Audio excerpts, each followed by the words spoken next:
जब देवता और असुर अमृत के लिए संघर्ष कर रहे थे। यह कोई साधारण मंथन नहीं था, यह सृष्टि के रहस्यों को खोलने वाला महायुद्ध था।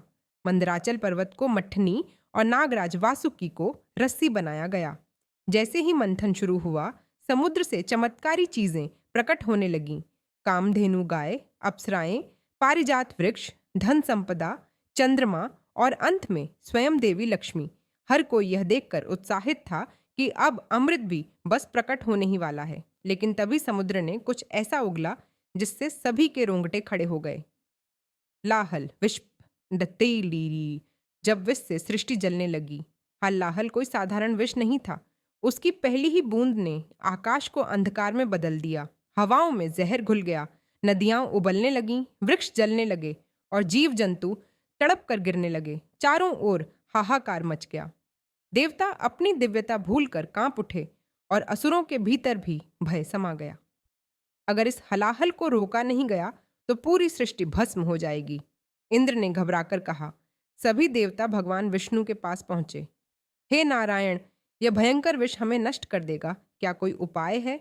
भगवान विष्णु ने गंभीरता से उत्तर दिया, इस संकट का सामना केवल एक ही कर सकता है, महादेव। सभी देवता तुरंत कैलाश पर्वत की ओर दौड़े और भगवान शिव के चरणों में गिर पड़े।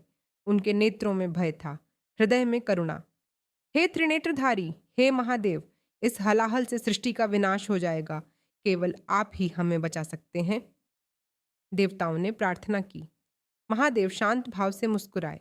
उन्होंने जलती हुई नदियों की ओर देखा, तड़पते जीवों की पीड़ा को महसूस किया और फिर उन्होंने एक निर्णय लिया, विष को स्वयं पीने का निर्णय।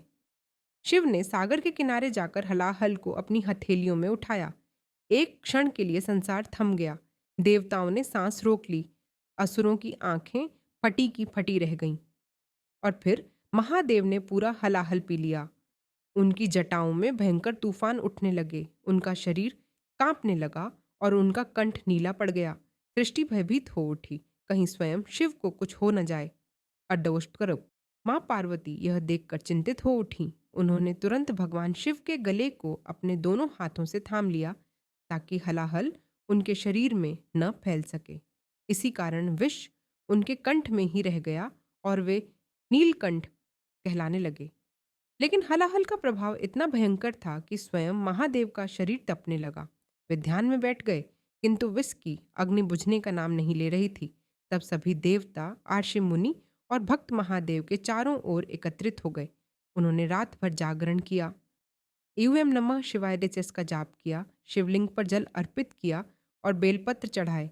उनकी साधना और प्रेम ने शिव को शक्ति प्रदान की। जैसे जैसे रात बीतती गई, हलाहल का प्रभाव शांत होने लगा और जब भोर हुई तो महादेव ने अपनी आंखें खोलीं। वे सुरक्षित थे और सृष्टि एक बार फिर से जीवन से भर गई थी। एट्रिटीट महाशिवरात्रि की परंपरा।